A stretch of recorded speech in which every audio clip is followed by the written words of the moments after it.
hanya dengan Rp15.000 per bulan, Anda telah turut berpartisipasi dalam menyebarkan dakwah bersama Tarbiyah Sunnah. Barakallahu fikum. Assalamualaikum warahmatullahi wabarakatuh. Innal hamdalillah hamdan katsiran tayyiban mubarakan fihi kama yuhibbu rabbuna wa yardah. Asyhadu an la ilaha illallah la syarika lah wa asyhadu anna Muhammadan abduhu wa rasuluhu la nabiyya ba'dah. Qala Allah Ta'ala fi kitabil karim as-sami'il alim minasyaitonir rajim. Ya ayyuhalladzina amanu taqullaha haqqa tuqatih wa la tamutunna illa wa antum muslimun. Ya ayuhan nasu attaqu rabbakum alladzi khalaqakum min nafsin wahidah wa khalaqa minha zawjaha wa basa minhuma rijalan katsiran wa nisaa'a wattaqullaha alladzi tasaaluna bihi wal arham innallaha kana 'alaikum raqiba. Ya ayyuhalladzina amanu taqullaha wa qulu qawlan sadida yuslih lakum a'malakum wa yaghfir lakum dhunubakum wa may yuti'illaha wa rasulahu faqad faza fawzan 'azima amma ba'd. فإن أصدق الحديث كتاب الله وخير الهدي هدي محمد صلى الله عليه وسلم وشر الأمور محدثاتها وكل محدثة بدعة وكل بدعة ضلالة وكل ضلالة في النار. Ikhwana fiddin azanallahu wa iyyakum. Para pendengar dan pemirsa yang bergabung bersama Tarbiyah Sunnah Media di 1476 AM dan juga melalui saluran YouTube, Instagram dan Facebook yang ada di Tarbiyah Sunnah Media. Pada kesempatan pagi menjelang siang pada hari ini kita akan membahas lanjutan ayat dari tafsir surah Al-Baqarah yang menginjak kepada ayat yang ke-78 di mana Allah Ta'ala berfirman, a'udzu minasyaitonir rajim, wa minhum ummiyuna la ya'lamuna al-kitaba illa amani wa inhum illa yadhunnun. Dan di antara mereka, maksudnya mereka di sini adalah di antara kalangan kaum Yahudi. Ummiyun, ada orang-orang yang ummi, kaum yang ummi. Maksudnya ummi di sini yaitu mereka yang tidak bisa membaca dan tidak bisa menulis. Itu menurut tafsiran yang pertama. Menurut pengertian yang kedua, mana ummi di sini adalah mereka yang bisa membaca tetapi tidak dapat memahami maknanya. Sebagaimana Allah lanjutkan pada ayat ini, la ya'lamunal kitab illa amani. Yang mana di antara kalangan kaum Yahudi itu adalah ada orang-orang yang ummi, yang mereka yang tidak bisa membaca, tidak bisa menulis, atau yang bisa membaca tapi mereka yang tidak mengetahui isi kandungan kitab. Dalam hal ini adalah Taurat tentunya. Illa amani, kecuali hanya dhon saja. Kecuali hanya persangkaan-persangkaan saja. Kecuali hanya taklid saja mengikuti dari ulamanya mereka. Yang mana kita sudah membahas bahwa di kalangan kaum Yahudi pada ayat yang sebelumnya ada di antara mereka yaitu para ulama-ulamanya yang apa? Yang telah mengubah isi dari kitab Taurat tersebut. Baik mereka ubah secara lafadznya ataupun mereka ubah secara maknanya. Nah, di antara mereka itu ada yang bukan ulamanya, yang tidak, ya tentu karena bukan ulama tidak pasti lebih tidak memahami isi kandungan kitab kecuali hanya persangkaan-persangkaan saja, kecuali hanya mengikuti ulama-ulamanya mereka. Di sini sudah kita pastikan ya bagaimana gambaran rusaknya ya cara beragamanya kaum Yahudi dalam konteks ayat ini. Bagaimana itu? Kita lihat orang yang dijadikan rujukannya, yang dianggap ulamanya mereka, itu telah melakukan kesalahan fatal karena telah mengubah isi kitab yang sesungguhnya yang telah diturunkan Allah kepada mereka. Dalam keadaan mereka tahu apa hakikat sebenarnya isi kandungan tersebut, tapi mereka ubah. Demikian pula keadaan para jamaahnya begitu. Itu orang-orang awamnya. Maka sikap mereka ya, mengikuti kerusakan yang terjadi atau yang ada yang berasal dari ulama mereka, atau mereka sendiri mereka reka hukum-hukum yang mereka tidak ketahui sama sekali. Ya. Nah, inilah isi dari ayat Al-Baqarah 78. Ya. Maka dari situ kita dapati atau kita bisa hadirkan beberapa faidah kata Syekh Muhammad Shalih Al-Utsaimin. Yang pertama yang jelas adalah apa? Dhammun man la ya'tani bi ma'rifati ma'ani kitabillah azza wajal. Situ berisi celaan bagi mereka yang tidak memberikan perhatian untuk mengetahui isi kandungan dari kitabullah azza wajal. Ya. Maka di antara kaum muslimun pun bisa jadi ada yang bersikap demikian, ya. Dan kita sudah bahas berulang-ulang ya pada pembahasan kita pada tafsir surat Yusuf dulu, kemudian juga surat Al-Baqarah juga di awal-awal bahwasanya ya di antara termasuk tafsir tentang ayat-ayat yang berkaitan dengan takwa, yang itu juga karya Syekh Utsaimin yang pernah kita kaji dulu beberapa waktu sebelumnya, bahwasanya di antara tanda ciri orang bertakwa, ciri orang yang memberikan perhatian kepada kebersihan hatinya adalah apa? Mereka mendapatkan manfaat dari kitabullah azza wa jalla. Dan tidak mungkin manfaat dari Al-Quran itu ya bisa mereka raih kecuali dengan memiliki ilmu terhadap kandungan dari Al-Quran itu sendiri. Makanya bila hanya sekedar tahu membaca saja, tidak mengetahui maknanya, itu mendapatkan celaan dan kerugian. Lalu apalagi dengan orang yang tidak pernah baca Quran, tidak peduli dengan bacaannya, dan pasti otomatis tidak tahu isi kandungan Al-Qurannya. Oleh karena kita dapati bahwasanya Allah Subhanahu wa Ta'ala mensifati Al-Quran itu adalah cahaya, dan ketika cahaya itu tidak diraih dan dipegang oleh orang-orang yang memegangnya, maka dia akan berada dalam kegelapan. Jadi itu tanda tertutupnya hati seseorang. Misal contoh di surat Muhammad ayat 24 Allah Ta'ala berfirman, "Afala yatadabbaruna al-Qur'ana am 'ala qulubin aqfaluha?" Mengapa mereka tidak memperhatikan isi kandungan Al-Quran, ataukah hati-hati mereka itu ada penutupnya? Syekh Muhammad Shalih Al-Utsaimin di dalam Usulun fi Tafsir karya beliau mengatakan bahwasanya ayat tersebut Muhammad ayat 24 tadi, di situ adalah bagaimana Allah Subhanahu wa Ta'ala mencela siapapun yang mereka tidak peduli terhadap kandungan Al-Quranul Karim.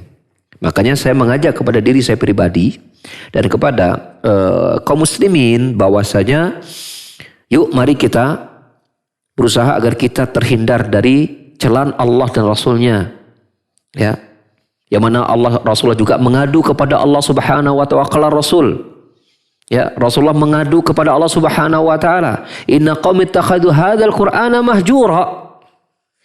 Rasulullah mengadu kepada Allah, ya Allah, sesungguhnya kaumku telah menjadikan Al-Quran ini sesuatu yang mereka tinggalkan, tidak mereka baca dan tidak mereka pelajari kandungan maknanya. Alam ya'ni alladziina aamanu an takhsha'a qulubuhum bi dzikrillah wa ma nazala minal haqq. Belumkah tiba saatnya bagi orang beriman untuk mereka kemudian apa? Mengambil pelajaran dari apa-apa yang Allah turunkan kepada mereka berupa Al-Quranul Karim. Maka di situ lihat bagaimana Allah Subhanahu wa Ta'ala juga menegur orang mukmin ketika Al-Quran itu turun kepada mereka, tapi mereka tidak mendapatkan manfaat dari Al-Quran itu kepada mereka. Jadi ini juga harus menjadi perhatian kepada teman-teman panitia dakwah nih, gitu kan. Sering memanitiai kajian, tapi kemudian kajiannya nggak mendapatkan ilmu gitu kan, hanya sekedar memfasilitasi doang, itu jangan. Ya, harus mendapatkan faidah berada di majelis ilmu. Gitu.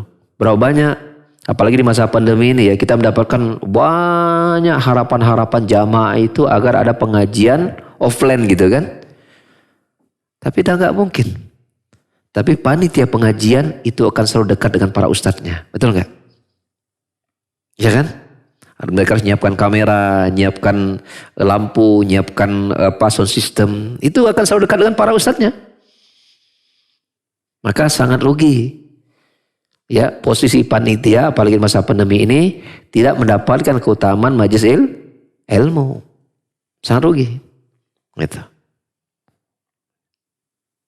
Karena posisi ini pada posisi yang sangat diharapkan oleh banyak orang.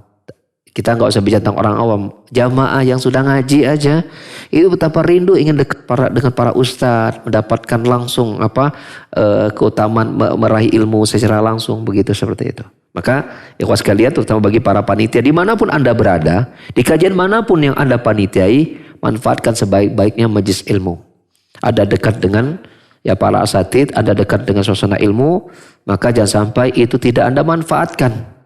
Ya, jangan sampai udah masang kamera, udah ternyata megang HP, chatting sana, chatting sini, jangan. Kok yang betul adalah apa? Duduk di samping ustadznya, pegang buku, gitu kan? Pakai pulpen, tulis apa yang bisa faedah. Itu beda hasilnya dengan antum mendengarkan rekaman, itu beda. Yakinlah. Beda.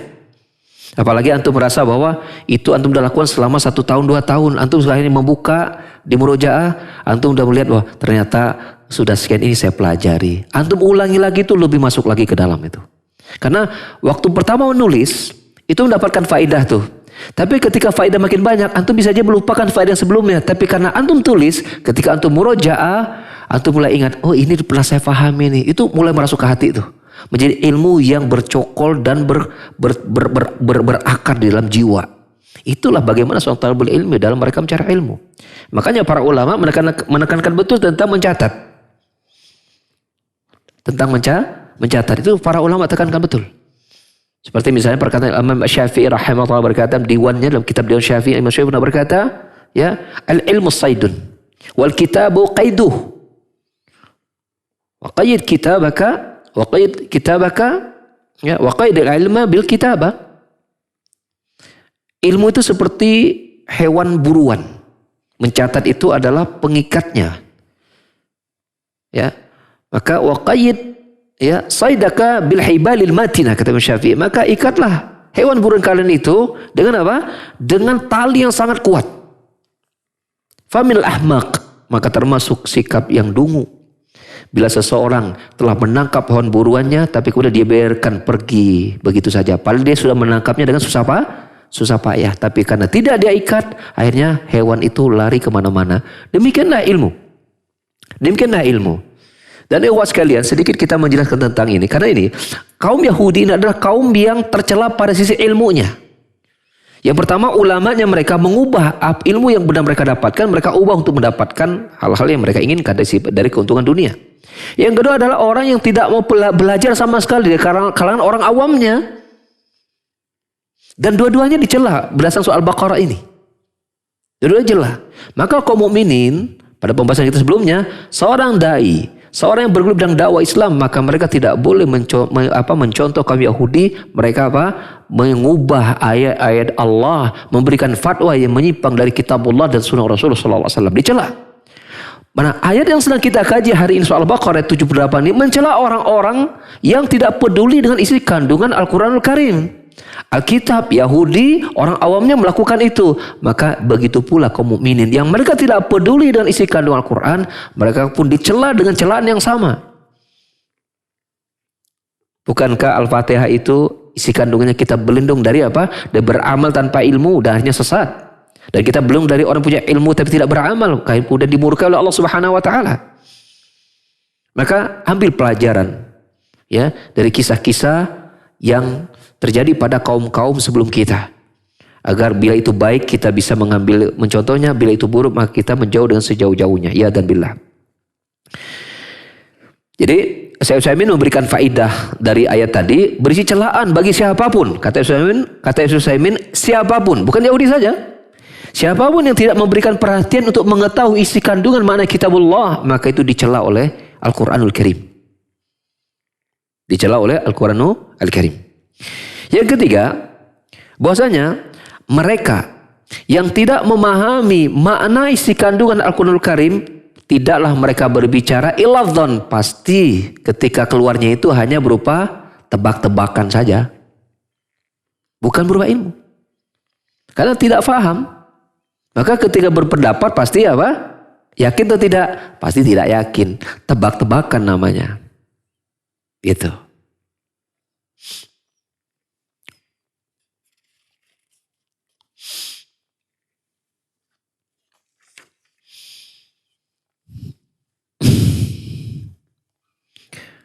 Faedah berikutnya adalah damul hukmi bil-dhann. Ini juga memberikan faedah tercelanya seseorang itu menetapkan hukum hanya berdasarkan apa?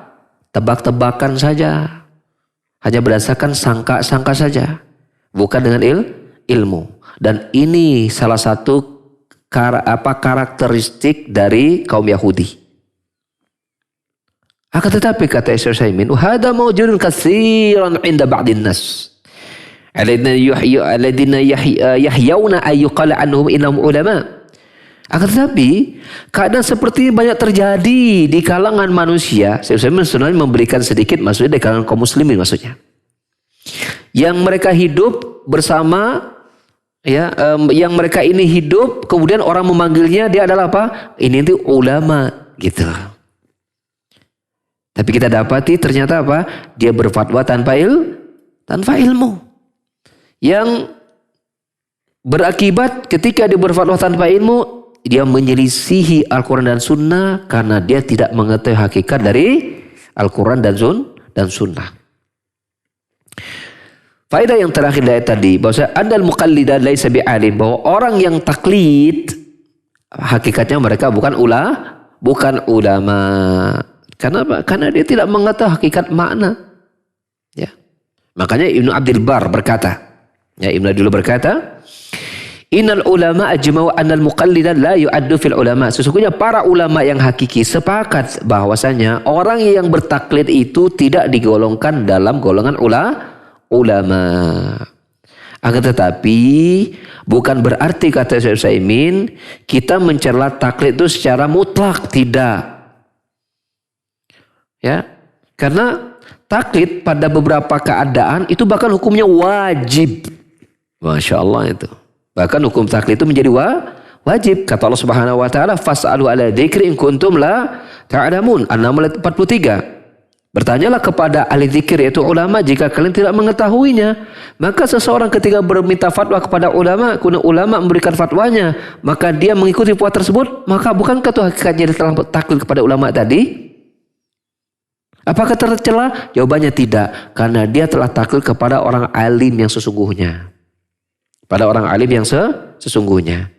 Dan kita lihat hampir makanya ya, kita agak sulit mengatakan bila kemudian orang-orang yang ada di negeri kita ini banyak fatwanya itu merujuk kepada nukin fatwa pada ulama, merujuk kepada kitab-kitab gitu kan, menukil fatwa dari kitab-kitab para ulama, maka sangat berat untuk kemudian kita mengatakan negeri kita ini ada ulama gitu kan, sangat berat gitu.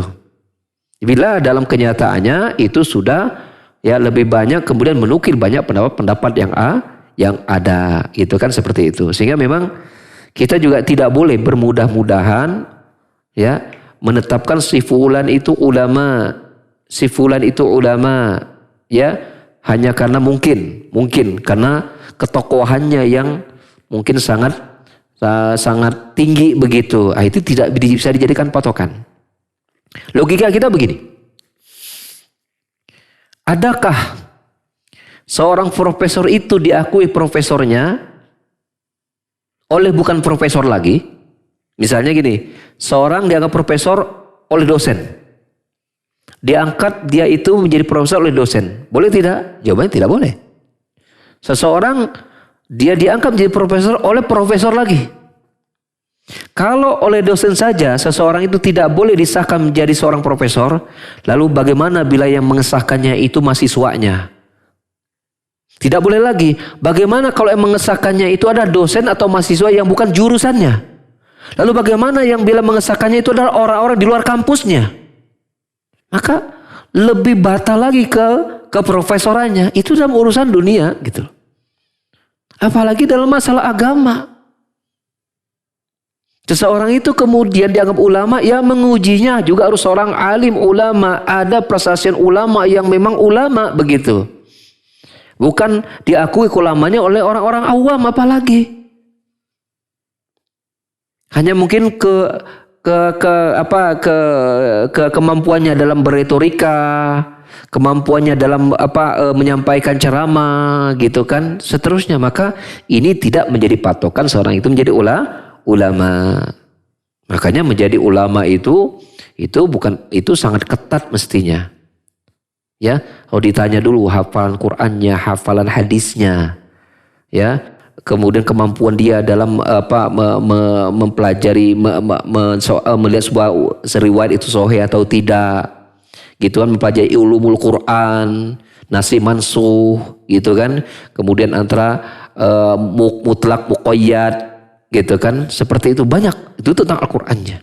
Tentang hadisnya belum lagi dia mengerti tentang sejarah segala macam seperti itu. Jadi sekian seabrek ya instrumen-instrumen ilmu yang dia miliki untuk kemudian menempati posisi ulama.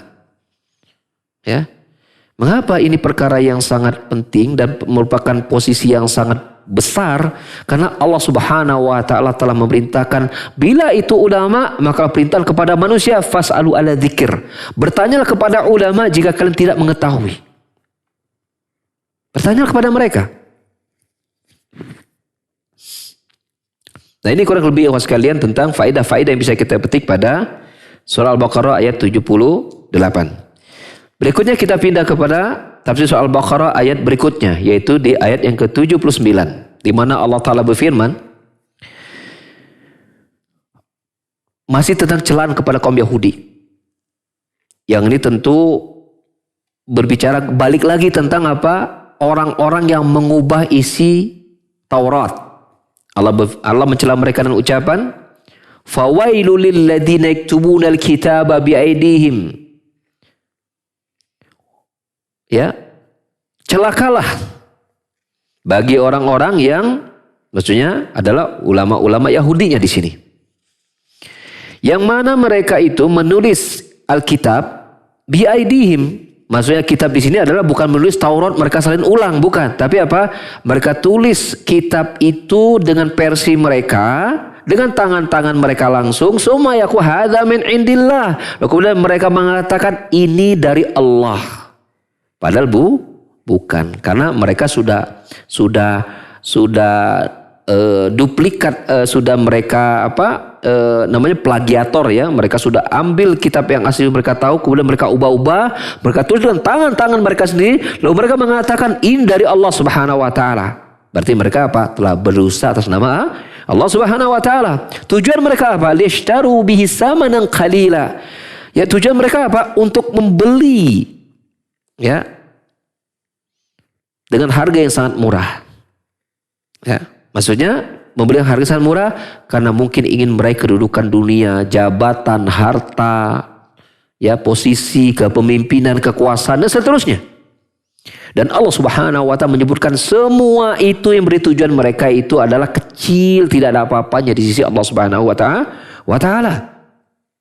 Sehebat apapun kedudukan seorang di dunia berupa posisi yang tinggi, harta yang sangat banyak, maka itu dibanding akhirat sangat kecil.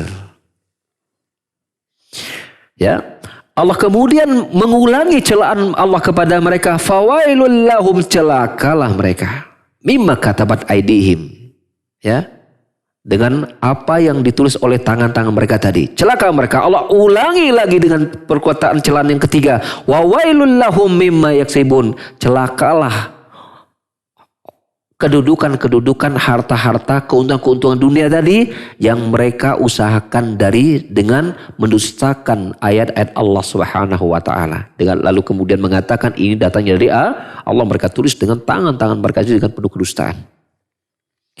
Maka ayat ini memberikan beberapa faidah. Ya. Yang pertama, berisi ancaman jelas kepada orang-orang yang menuliskan kitab dengan tangan mereka lalu mengatakan itu dari Allah Subhanahu wa taala, ya, dan bahwasanya perbuatan-perbuatan mereka itu dilakukan karena ingin mendapatkan kedudukan dunia, mungkin kepemimpinan, harta atau jabatan. Ya, seperti itu. Dan Allah Subhanahu wa taala menyebutkan apa-apa yang mereka inginkan pada hakikatnya adalah apa? Sesuatu yang mereka inginkan itu adalah sesuatu yang sangat kecil di sisi Allah Subhanahu wa taala.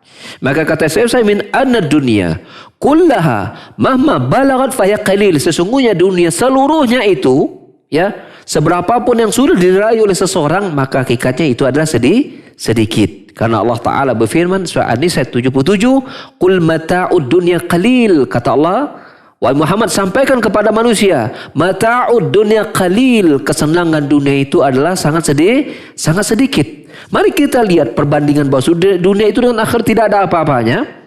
Contohnya di antara adalah hadis Nabi SAW yang diriwayatkan Imam Ahmad bin Hanbal dari Sahal bin Sa'ad radhiyallahu anhu, semoga Allah meridhoinya, bahwasanya Nabi SAW bersabda, "La maudhi' sautin fil jannah khairun minad dunya wa ma fiha."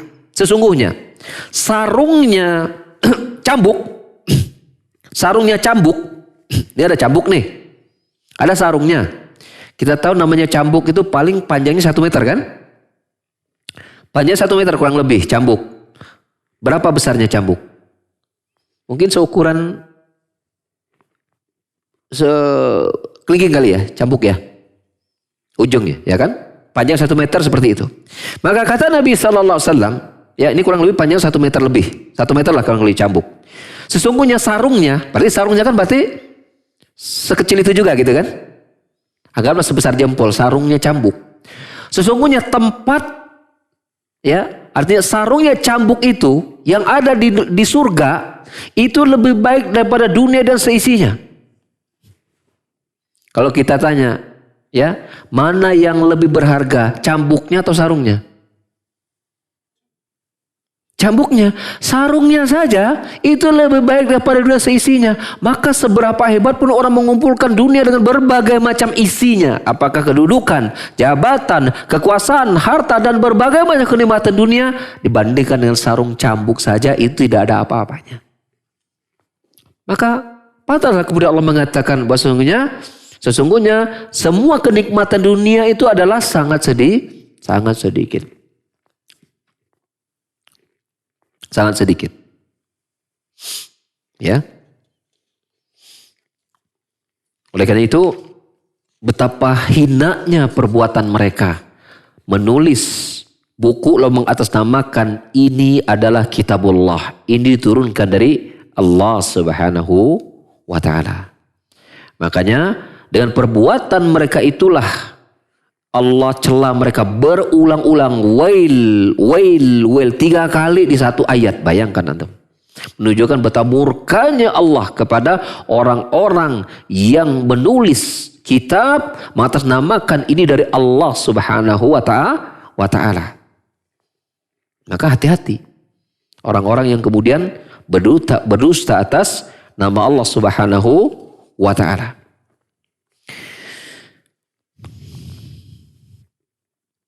Dan tidak sampai di situ.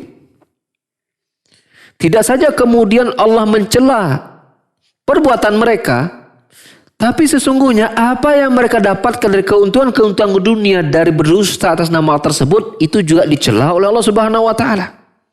Allah mengatakan wa wailul lahum mimma yaksibun, dan celakalah apa-apa yang mereka dapatkan dari keuntungan dunia tadi, dengan pekerjaan apa? Berdusta atas nama Allah, memasukkan buku dengan mengatasnamakan itu dari Allah Subhanahu wa taala. Ya. Maka ini menjadi kaidah. Bila seseorang, kata Syekh Utsaimin, dia pekerjaannya adalah pekerjaan yang haram, seperti misalnya menipu. Maka menipu itu perbuatan dosa. Uang yang didapat hasil menipu ini juga hukumnya dosa, ini termasuk uang yang haram. Jadi enggak kemudian mengatakan, ikan yang saya tipu kan masalah mobilnya kan enggak apa-apa gitu. Kan uangnya kan bukan najis gitu misalnya. Perbuatan dosa menipu aja, yang didapatkannya mestinya nggak apa-apa dong gitu kan. Enggak. Uang didapatnya pun itu digunakan, maka uang itu juga termasuk uang yang diharamkan. untuk dipakai. Bila itu berupa makanan, makan itu juga makan yang diharamkan untuk dimakan. Bila itu minuman juga minuman diharamkan untuk diminum. Ya, seperti itu. Oleh karenanya kita harus berhati-hati dengan mencari ya penghasilan yang diharamkan oleh Allah Subhanahu wa taala. Memang orang Yahudi ini memang level kerusakannya sangat tinggi. Mencari uang, mencari jabatan, mencari kekuasaan dengan apa? Mendustakan Taurat.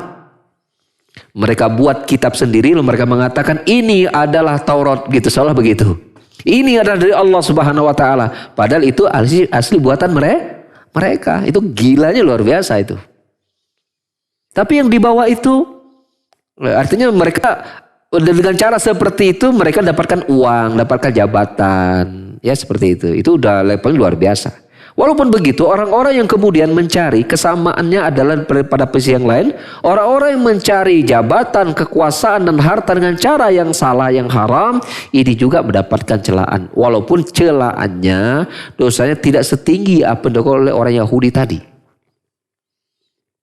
Tapi ini memberikan pelajaran berharga buat kita, maka hendaklah kita waspada dari ya mencari harta yang haram, bisa itu berupa harta dan kita konsumsi dan seterusnya. Makanya Nabi SAW bersabda dalam hadis riwayat Muslim, dalam hadis riwayat Tirmidzi, ya, dalam kitab Sunan Tirmidzi Rasul bersabda,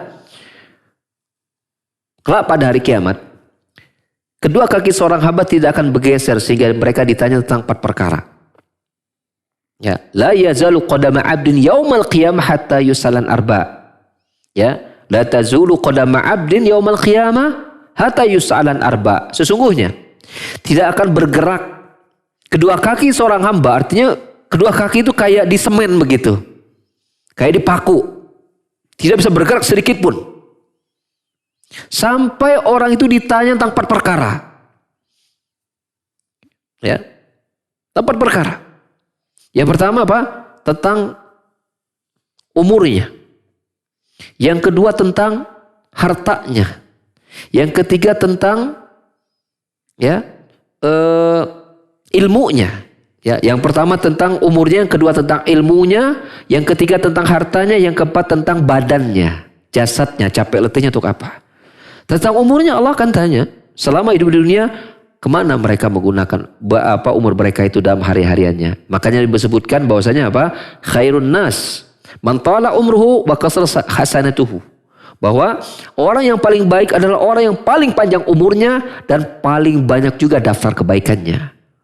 Wa syarrun nas, sebaliknya manusia yang paling buruk adalah man tala umruhu wa kasrat sayyi'atuhu. Dan orang yang paling buruk adalah orang yang umurnya panjang, panjang pula catatan keburukannya. Au kama qala Rasulullah sallallahu alaihi wasallam. Bil makna hakada. Itu. Maka umur perhatikan. Yang kedua tentang apa? Tentang ilmu. An ilmi ma amila fi, tentang ilmunya, dalam apa ilmunya diamalkan. Kita ini harus menjauh dari sifat orang-orang Yahudi yang ilmunya bertambah tapi amalnya tidak sepanjang ilmunya. Apalagi sampai ilmu itu digunakan untuk hal-hal yang negatif, untuk keuntungan-keuntungan yang bukan akhirat. Nah, ini Allah akan tanya itu. Ikhlas tidak dia belajar. Ketika dia mengamalkan ilmunya karena Allah bukan. Dia ingin cari surga bukan. Itu Allah akan tanya itu pada hari kiamat itu. Tentang ilmu yang hadir pada kita. Ya. Makanya Nabi SAW mengajar kepada kita berlindung dari 4 perkara. Ya, Allahumma inni a'udzubika min ilmin la yanfa' wa min qalbin la yakhsha wa min nafsin la tashba' wa min da'watin la yustajabu laha. Sesungguhnya Allah, sungguhnya aku berlindung kepadamu dari ilmu yang tidak bermanfaat. Ya. Wa min qalbin la yakhsha, dan berlindung dari hati yang tidak tunduk kepadamu ya Allah. Wa min nafsin la tashba, dan aku berlindung kepadamu ya Allah dari hawa nafsu yang tidak pernah puas. Ingin selalu merasa kurang dan selalu mengajak kepada keburukan. Yang keempat adalah wa min da'watin la yustajabu laha, dan aku berlindung kepadamu ya Allah dari apa? Dari doa yang tidak dikabulkan olehmu ya Allah. Maka kita berlindung. Jangan sampai ilmu kita menjadi ilmu yang tidak bermanfaat. bermanfaat. Maka ilmu itu nanti Allah akan tanya. Yang pertama tentang umur, yang kedua tentang ilmu. Dalam apa ilmunya diamalkan. Yang ketiga tentang hartanya. An malihi. Nah tentang hartanya ditanya dua perkara. Yang pertama min aina iktasaba wa fima anfaqah. Dari mana hartanya didapatkan dan dalam apa amalnya dan dalam apa hartanya dia dihabiskan. Jadi tidak kemudian orang merasa aman ketika dia mengatakan ini uang saya cari dengan cara yang halal dan pekerjaan yang halal. Maka setelah uang itu berkumpul pada saya, terserah saya dong saya mau habiskan kemana, ini uang saya. Maka itu tidak sampai di situ pertanyaan Allah Subhanahu wa taala kepada orang tersebut. Ya betul Anda selamat ketika Anda mencari uang Anda dengan harta yang halal, dengan cara yang halal. Tapi berikutnya Anda betul-betul selamat sampai Anda habiskan, infakkan harta itu di jalan Allah Subhanahu wa taala di atas kebaikan dan di atas perkara-perkara yang Allah halalkan pula, baru Anda selamat. Bukankah di hari kiamat kaum fuqara itu mendahului masuknya surga sebelum orang kaya selisih 500 tahun, mendahului orang kaya. Ini umum sifatnya, orang kaya mendapatkan dengan cara yang halal atau dengan cara yang haram. Saking lamanya mereka dihisab. Makanya semakin sedikit harta itu sebenarnya harus semakin bahagia sebenarnya. Karena hisabnya akan semakin sedikit. Atau Anda punya harta yang banyak, tapi Anda banyak habiskan harta itu di jalan Allah Subhanahu wa ta'ala. Yang keempat, tentang anjismi fima ablah. Ya, yang keempat tentang apa? Tentang badan seseorang itu. Tentang jasadnya. Capek letihnya untuk apa? Kemudian dia jaga gak badannya itu dia konsumsi gak sesuatu yang Allah haramkan misalnya. Apakah dia isi badannya itu dengan khamr, berarti dia tidak amanah dengan badannya. Dia isi misalnya dengan syurbud duhan misalnya, menghisap rokok yang itu jelas berbahaya, ganja, morfin dan seterusnya. Maka Allah akan tanya tentang titipan badan yang dititipkan kepada hamba tersebut. Maka hati-hati ikhwas sekalian. Bila Anda misalnya menghabiskan malam-malam Anda yang membuat badan Anda sakit pada perkara yang tidak bermanfaat, kelak Allah akan tanya tentang badannya Anda. Ya, dan bila kita minum kepala dari perkara-perkara yang demikian. Ya. Nah, oleh karena itu tadi berkaitan dengan apa? Dengan seseorang mendapatkan harta, maka Allah akan tanya bukan saja dengan cara dia mendapatkan, tapi juga dalam apa dia dihabiskan. Nah, orang Yahudi di sini jelas cara mendapatkannya salah, dan apalagi banyak harta yang mereka dapatkan untuk tujuan yang keliru. Mereka bahkan menggunakan, kalau di zaman Nabi SAW, mereka kumpulkan harta mereka untuk memerangi kaum muslimin. Ya, seperti itu. Nah, demikian jamaah sekalian dan para pendengar dan pemirsa yang bergabung bersama Tarbiyah Sunnah, itulah uraian-uraian dari dua ayat yang kita kaji pada surah Al-Baqarah pada hari ini, yaitu Al-Baqarah ayat 78 dan 79 dengan faedah-faedah yang sudah kita bahas pada hari ini. Dan barangkali kalau ada pertanyaan dipersilahkan, ya. Kalau tidak ada, ya mungkin segera kita tutup. Ya, baik. Syukran jazakallahu khairan Ustaz atas materi yang disampaikan. Khotalimana azani Allah wa iyyakum, kami mengundang antum para pendengar dan juga pemirsa untuk bersoal jawab secara langsung kepada Ustaz melalui interaktif line telepon 02286862637 atau bisa dikirimkan pertanyaannya ke WhatsApp dan pesan singkat di 081122271476. Baik, kita coba angkat pertanyaan pertama dari Ibu Yati di Melong Green. Bismillah, assalamualaikum warahmatullahi wabarakatuh. Waalaikumsalam warahmatullahi wabarakatuh. Ustadz, izin bertanya, kalau kita ingin banget bisa belajar, misalnya bahasa Arab, tapi kurang mampu, jadi belajarnya rada lambat karena sudah tua, apakah kita berdosa? Jadi hanya mengikuti saja, belajar langsung sekarang untuk tatap muka tidak bisa. Syukran jazakumullahu khairan. Demikian Ustaz. Ya, jazakallahu khairan. Dari ibu yang ada di apa? Melong Green. Bu Yati di Melong Green ya. Melong Green. Oke. Ya, apakah ketika kita tidak bisa belajar bahasa Arab dengan faktor usia yang sudah lanjut ya, dan dengan berbagai macam keterbatasan di sana sini, apalagi di masa pandemi, kita berdosa karena kita tidak bisa berbahasa Arab? Jawabannya, Allah Subhanahu wa ta'ala berfirman, la yukallifullahu nafsan illa usaha. Allah tidak memberikan beban kecuali apa yang dapat dipikul oleh hambanya. Lihat yang lain juga firman fattaqullaha mastata'tum. Bertakwalah kepada sesuai kemampuan kita. Maka bila kita sudah berusaha, maka insya Allah kita tidak berdosa. Apalagi sejauh yang saya pahami tidak ada satupun ulama yang berpendapat bahwa tidak bisa bahasa Arab dia berdosa gitu. Tidak bisa bahasa Arab dia berdosa. Ya. Ini saya belum ketahui ada pendapat ulama dalam masalah itu. Tetapi ya menjadi hukumnya wajib pada situasi tertentu. Misalnya bila dia seorang penafsir Al-Quran, maka dia berdosa bila dia tidak menguasai bahasa Arab. Ketika tuntutan situasi itu menuntut dia harus membekali dirinya dengan bahasa Arab, lalu kemudian dia menceburkan dirinya pada tidak bisa bahasa Arab, maka dia berdosa pada saat itu. Seperti ketika dia akan menafsir Al-Quran, maka dia harus bisa bahasa Arab. Itu syarat wajib.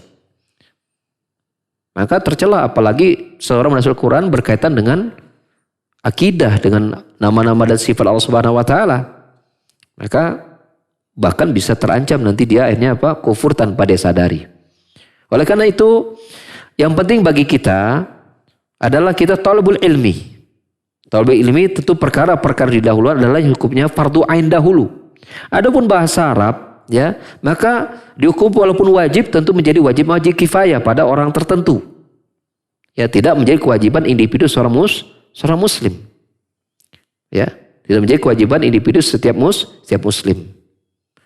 Walaupun begitu, tidak berarti ya dia tidak berusaha belajar. Karena apa? Bisa bahasa Arab itu jauh lebih baik daripada apa? Daripada tidak bisa. Apalagi Umar bin Khattab radhiyallahu anhu pernah berkata bahwasanya ta'alamul arabiyyah fa innaha juz'un min dinikum. Pelajari bahasa Arab karena dia bagian dari agama kalian. Maksudnya dia merupakan bagian yang dapat mempermudah kalian untuk mempelajari kitabullah dan sunnah Rasulullah SAW. Di dua ayat di Al-Quran Karim Allah jelas menyatakan bahwasanya ya Al-Quran ini Allah turunkan dalam bahasa Arab. La'allakum ta'qilun. Inna ja'alna Qur'ana Arabiyyan la'allakum taqilun. Sungguhnya kami telah jadikan dia itu dalam bahasa Arab Al-Quran tersebut agar kalian mudah memahaminya. Maka bisa bahasa Arab merupakan ya bekal kita untuk mudah memahami agama. Namun karena keterbatasan maka kita mungkin untuk memahami agama cukup dengan banyak bertanya kepada orang yang faham. Ya, kalaupun misalnya kita tidak tahu bahasa Arabnya, kita boleh cari buku-buku terjemahan yang dari penerbit yang terpercaya, dari penerjemah dari usaha-usaha yang terpercaya. Itu insya Allah sudah mencukupkan kita untuk belajar agama dan mengamalkannya. Allah a'lam bishawab. Syukran jazakallahu khairan Ustadz atas jawabannya. Demikian Ibu Yati di Melong Green, jawaban Al-Ustadz. Kemudian selanjutnya kita coba angkat kembali penanya yang masuk di WhatsApp. Dari penanya tidak menyebutkan nama. Assalamualaikum Pak Ustadz, mau bertanya apakah istri boleh bekerja atas seizin suami dengan catatan bisa menjaga dirinya? Hatur nuhun. Silahkan Ustadz. Ya, baik. Apakah seorang istri boleh bekerja? Jawabannya boleh bila dapat izin suami dan tidak mengandung mudarat. Berarti pertanyaan itu sudah sekaligus jawabannya. Suami mengizinkan dan kemudian pekerjaannya tidak mengandung mudarat. Tidak mengganggu agama, tidak ada ikhtilat, pekerjaannya tidak campur baur lagi perempuan gitu kan. Pekerjaan juga pekerjaan yang halal dan suami mengizinkan, maka enggak masalah selama ketika izin suami itu suami juga melihat bahwa pekerjaannya tidak mengganggu rumah tangga. Ya, sepasang suami istri tadi. Seperti tidak membuat anaknya terbengkalai, ya. Rumah tangganya tidak berantakan gitu seperti itu. Walaupun suami merasa bahwa ya saya izinkan. Tapi mengizinkan dengan membuat keluarga jadi berantakan, maka izin suami izin yang tidak sebenarnya perlu dipertanyakan gitu. Kenapa mengizinkan istri sementara di rumah keadaan seorang istri, seorang ibu itu dibutuhkan, kan begitu. Nah, tentulah seorang suami itu kita mengizinkan dia harus betul-betul bisa memastikan bahwa memang ketika istri bekerja itu tidak betul-betul mengganggu kewajiban utama dia sebagai ibu dari anak-anaknya dan istri dia sebagai dari suaminya, ya. Selebihnya ya dia lihat pekerjaan yang halal atau tidak, kemudian campur baur laki perempuan atau tidak dan seterusnya, ya. Allah bersawab. Ya, baik. Syukran jazakallahu khairan Ustaz atas jawabannya. Selanjutnya kita angkat pertanyaan kembali dari WhatsApp dari Abu Ibrahim. Ini di Bandung Barat. Ustadz, apakah boleh menulis faedah khutbah Jumat saat khutbah Jumat berlangsung agar lebih fokus dalam menyimak khutbah Jumat dan menghindari kantuk katanya. Silakan Ustadz. Masya Allah. Barakallahu fiik. Ya, ini pernah ditanya kepada Syekh Shalih Fauzan. Ya. Apakah boleh kita mencatat faedah-faedah penting dalam khutbah Jumat? Terlepas dari sebab supaya nggak ngantuk atau tidak. Kan ada orang memang memang karena senang ilmu gitu kan. Dan dimanapun dia berada dia nggak akan ngantuk. Apalagi di khutbah Jumat yang sifatnya pendek gitu kan. Seperti itu. Maka ini kita tidak dapati ada teladannya dari Rasulullah SAW. Tidak adanya dalil bahwa seseorang itu mencatat ketika khutbah Jumat. Rasulullah sudah berkali-kali khutbah Jumat. Para sahabat berkali-kali khutbah Jumat. Tabi'in berkali-kali khutbah Jumat. Para ulama sudah berkali-kali khutbah Jumat. Tapi kita tidak dapatkan satu pun dari ucapan Rasul, para sahabat, tabi'in, para ulama yang menganjurkan untuk mencatat ketika khutbah Jumat sedang berlangsung. Maka inilah cara kita beragama. Ketika khutbah Jumat, dengarkan baik-baik. Ya. Dan ketahuilah oleh kita bahwa ngantuk ketika khutbah Jumat itu adalah tipu daya syaitan untuk membuat kita tidak mendapatkan faidah yang hanya sebentar saja sebenarnya. Ya. Maka kita harus berjuang. Dan hawa nafsu kita tidak menyukai untuk kita mendapatkan faidah mingguan begitu. Ya. Maka harus berjuang. Ya, karena syaitan tidak menginginkan, hawa nafsu kita tidak menginginkan kita mendapatkan ilmu. Karena ilmu itu ada cahaya yang akan menerangi hati kita, menerangi alam kubur kita, dan akan menerangi hari kiamat kita. Ketika nyebrang sirat itu kan gelap itu. Maka ilmu dan iman akan menerangi, mendatangkan cahaya dan membuat kita berjalan sampai di ujung surga dan memasuki surganya Allah Subhanahu wa taala. Maka oleh karena itu berjuanglah kita untuk melawan dari tipu daya syaitan tadi dan juga hawa nafsu kita yang tidak suka kita untuk melakukan ketaatan. Ya, jadi lawan rasa ngantuk. Bagaimana caranya? Kuatkan dari awal. Banyak cara, ya. Kuat pertama dari hati. Ya, setelah kita mohon pertolongan kepada Allah Subhanahu wa taala. Kedua, kuatkan dari awal bahwa kita ingin mencari ilmu melalui khutbah Jumat. Dan bila ngantuk ada dilawan. Kemudian kita bisa mungkin melakukan barangkali sebagian orang mengkonsumsi minuman atau makanan tertentu supaya tidak ngantuk ya. Seperti mungkinnya sebelum dia Jumatan dia mungkin minum kopi dulu segalon gitu misalnya gitu kan. Insya Allah nggak ngantuk ya. Gitu. Misalnya dia mandi dulu biar segar gitu kan. Apalagi ada sunnahnya mandi dulu gitu kan. Ima segar, ima tambah ngantuk tergantung. Ya, tapi kalau memang orang itu konsentrasi, udah mandi itu segar dengarkan khutbah Jumat itu asik sekali. Ya nikmat gitu. Setelah dia berdoa, dia menguatkan tekad, kemudian dia mandi, dia udah minum kopi gitu kan, duduk paling depan gitu kan, udah insya Allah itu. Ya, insya Allah sukses Jumatannya. Nah, dia akan mendapatkan faedah yang besar, dapat pahala yang besar gitu kan seperti itu. Dan upayakan sibukkan sebelum khatib datang itu mungkin dengan zikir, dengan baca Quran. Jangan diam. Ya, jangan melamun. Nah, kalau melamun itu alamat itu. Ya, yang datang bagaimana bisa mengatur posisi tidur wena itu. Maka jangan melamun. Sibukkan dengan zikir. Kalau zikir susah, bawa Quran atau pegang Quran yang ada di mushaf, pegang mushaf Qurannya di masjid, baca Quran. Tapi baca Quran juga ngantuk, terus aja dilawan. Terus ngantuk lagi, bangun lagi, baca lagi. Terus bangun lagi, baca lagi. Gitu. Ya seperti itu. Nah ini beberapa kiat-kiat ya untuk kita tidak ngantuk ketika khutbah Jumat. Dan tentu kita sangat mengharapkan para khatib Jumat adalah orang-orang yang pandai membuat suasana para jamaah tidak ngantuk. Caranya apa? Pertama jangan panjang-panjang. Bukankah kata Nabi SAW, min afqahir rajul. Di antara tanda fakihnya seorang itu adalah apa? Dia memedekkan khutbah dan memanjangkan sholat. Kalau kita lihat sholat itu kan mungkin paling panjang 5 menit. Berarti kita berupaya khutbahnya itu apa? 3 menit. Tapi kan susah di kita. 3 menit itu paling baru baca innal hamdalillah. Udah 3 menit tuh. Tapi paling tidak kalau memang 5 menit khutbah, 5 menit lah. Kalau memang sholat itu 5 menit, ya 5 menit. Atau paling tidak tambah dikit lagi 7 menit. Maka saya sangat menyarankan, kalau kita bisa berjuang, kultum lakukan di hari Jumat.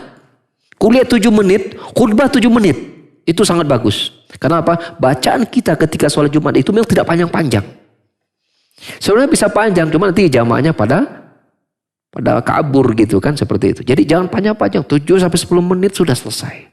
Nah, ketika Rasulullah SAW, bagaimana Rasulullah mengisi khutbah? Bahwa ketika beliau berkhutbah, maka beliau seperti sedang mengomandoi, memberikan instruksi kepada tentara-tentara yang akan berperang. Coba antum bayangkan seorang komandan. Ketika dia akan memberangkatkan pasukannya, apakah kemudian berkata, pasukan siap, lembut suaranya, ya, dia terdengar, tentu jawabannya menggelegar, penuh dengan semangat. Begitu seorang khatib mestinya. Suaranya begitu menggelegar, penuh berapi-api, memberikan motivasi. Maka insya Allah udahlah pendek semangat, insya Allah nggak akan ngantuk tuh jamaah.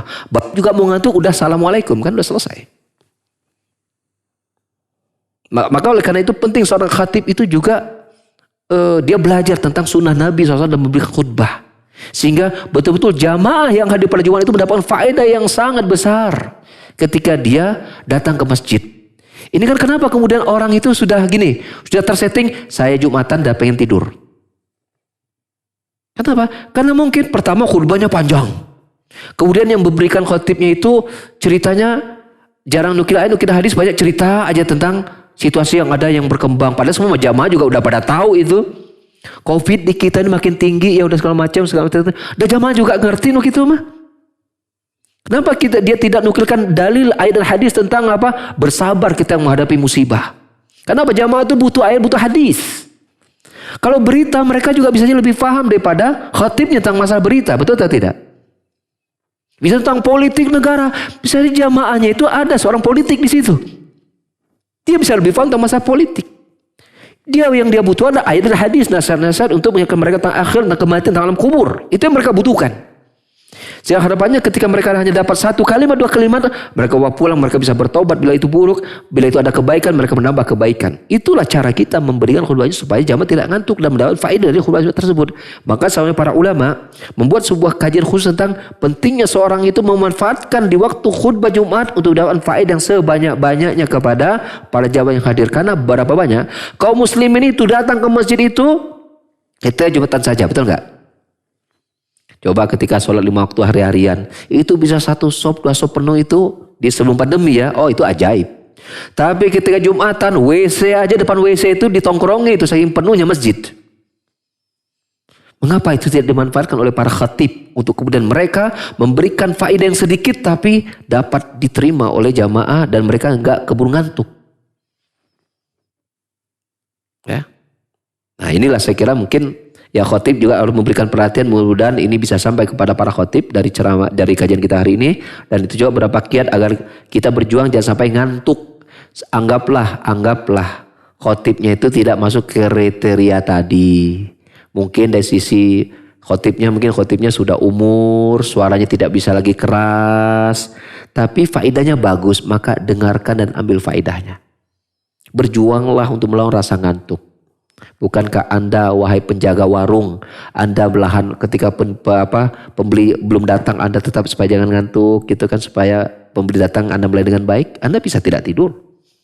Kenapa? Karena ada yang Anda tunggu dan Anda kejar, dan ada yang Anda harapkan. Kenapa itu tidak Anda bangun ketika Anda menjadi pendengar khutbah Jumat? Kenapa Anda tidak harapan bahwa saya ingin meraih untung yang besar berupa pahala insya Allah Subhanahu wa taala. Saya ingin mendapatkan pahala ilmu, saya ingin mendapatkan ini dan itu. Kenapa itu tidak Anda bangun? Ini semata-mata karena bisa jadi bayangan tentang surga dan neraka belum menguat pada diri kita. Bisa jadi seperti itu. Maka teruslah belajar ya, tambah tentang ilmu akhirat ya, agar itu menjadi cahaya ketika kita hidup, untuk kita hidup di dunia Islam masih Allah berikan umur. Allah lebih sawab. Saya kira kita cukupkan dulu sampai di situ kajian kita pada hari ini. Subhanakallahumma hamdika asyhadu an la ilaha illa anta astaghfiruka wa atubu ilaik. Wa akhiru da'wana alhamdulillahirabbil alamin. Wassalamualaikum warahmatullahi wabarakatuh.